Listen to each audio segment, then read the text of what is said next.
आपल्यावर आक्रमण केलं याच्या मुळाचे कारण फक्त तुझं कर्म आहे आणि या कर्मामुळे आम्हाला त्याचा त्रास भोगावा लागतोय. कुठलं कर्म? एकच नित्यशा त्रिकाल संध्या होते.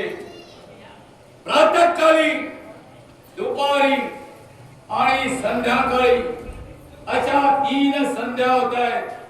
या संध्येच्या वेळी जे तुला अर्घ्य दिलं जातं या अर्घ्याच्या पुण्यामुळं ब्रह्मतेज निर्माण होतं, ब्रह्मास्त्र निर्माण होतं आणि त्या ब्रह्मास्त्रातर्फे आमचा शेवट होतोय.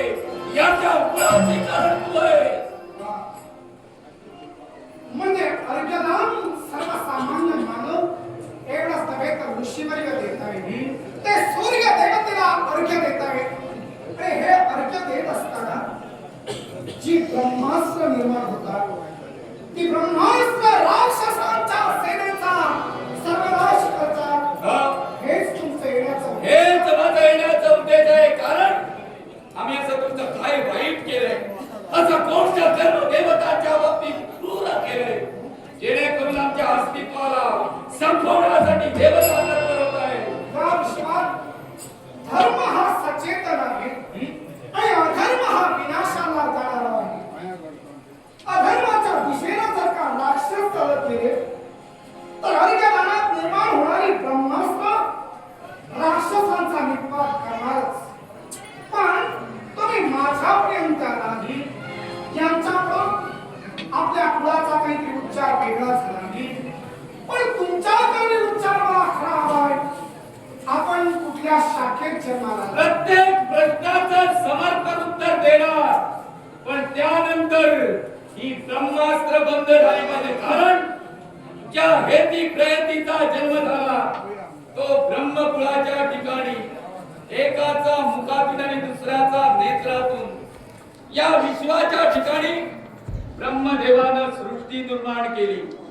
या सृष्टीच्या ठिकाणी जीव निर्माण केले, सजीव निर्माण केले, जलचर निर्माण केले, वृक्ष लता वेली हे विश्वाच्या सृष्टीचं महत्वाचे घटक निर्माण केले. आणि याचं रक्षण करण्यासाठी आणि पूजन करण्यासाठी 2 पुत्र निर्माण केले, हेती आणि प्रहेती.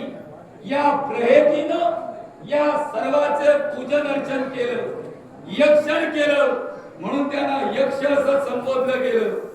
आणि हेतीनं या विश्वाच्या ठिकाणी त्यांचं रक्षण केलं म्हणून त्याला राक्षस असं म्हटलं गेलं.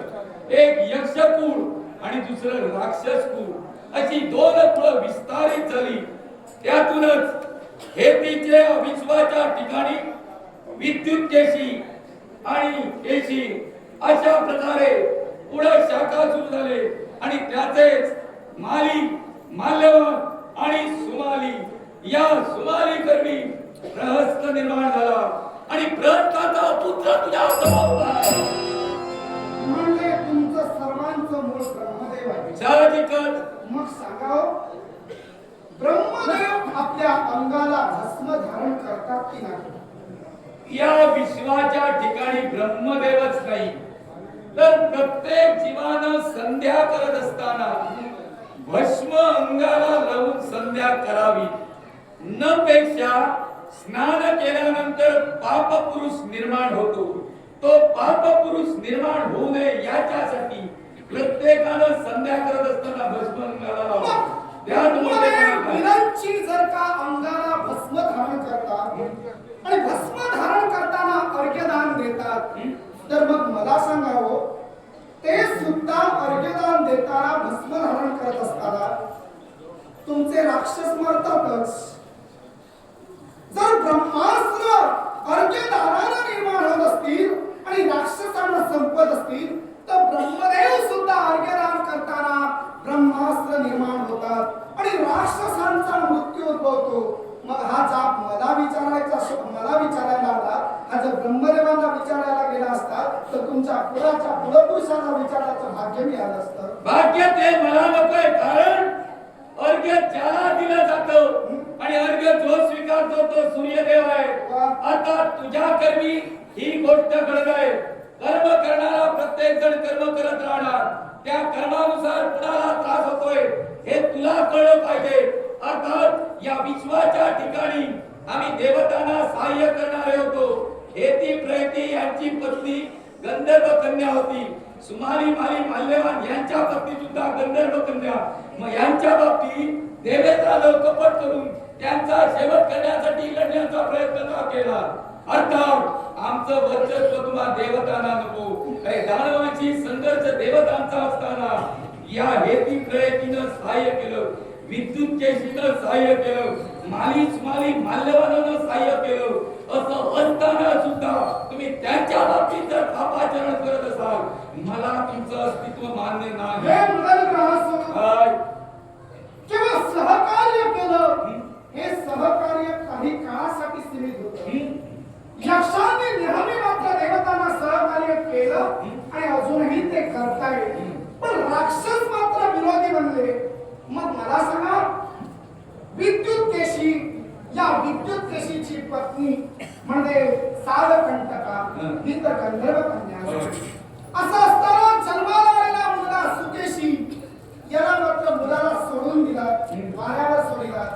तेव्हा शिव शंकरांनी त्याचं रक्षण केलं. मग ज्या देवानी तुमच्या कुळातील एका जन्माला आलेल्या बालकाचं रक्षण केलं, तेव्हा देवतांना तुम्ही दोष दिला नाही. तेव्हा देवतांना दोष न देता तुमच्या कुळातील कुलपुरुषांनी तुमच्या केवळ सुकेशीच्या बाबतीत विद्युत केशीला विचारणा करायला हवी होती.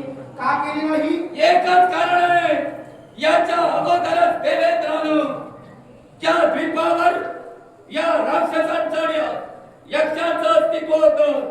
त्या अस्तित्वाला तोडून काढण्यासाठी, मोडीत काढण्यासाठी देवेंद्र तत्परला. कारण दानवांना पराजित करण्याचं सामर्थ्य यांच्या अंगी होतं आणि तेच पराक्रम देवतांच्या बाबतीत कुटील होती.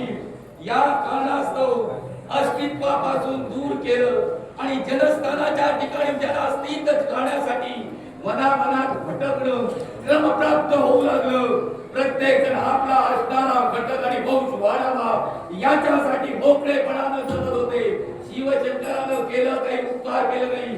ज्याची जो भक्ती करतो त्याचं तो रक्षण करतो. आता त्या विश्वाच्या ठिकाणी देवता रक्षण करणार आहे, ते मार्ग दाखवणार आहे. मग तू आमचं रक्षण कर आणि ते सहकार्य तू आजपासून सुरू कर. कदापि शक्य नाही. कारण संध्यावंदन हे सूर्यानं तयार केलेलं शास्त्र नव्हे. हे या विश्वाच्या ठिकाणी अपौरुष ज्याला म्हटलं जातं ते वेद आहेत. आणि या वेदाने भस्म धारण विधी आणि संध्यावंदन हे शिष्टाचारानं दिलेलं आहे. तेव्हा बंदी घालताना मी हा सूर्य जर संपला असेल तर कुणीतरी देवता या विश्वात दुसरा सूर्य निर्माण करतील. पण वेदाने संमत केलेलं कार्य कदापि खंड पडणार नाही. आता तेच भस्म जर निर्मितीचं कार्य असेल आणि तेच भस्म संपवण्यासाठी तत्व ठरत असेल, भस्माचं सुरुवात आहे आणि भस्मातच शेवट आहे. जन्माला यावं आणि मरावं हे भस्मातच ठरलेलं आहे. आता त्या सूर्याचं भस्म करून स्वतःच्या भस्माला असल्यास मी शांत म्हणजे भू जन्माला येणं आणि अश्म होणं म्हणजे राग होणं, या सूर्याची राग करण्याचा विचार जर तुझा असेल तर तेच भस्म कोणत्या रीतीने तुझ्या जीविताचं करावं हे सूर्यदेव. आता तुझ्या रक्ताची आस मला लागली आहे.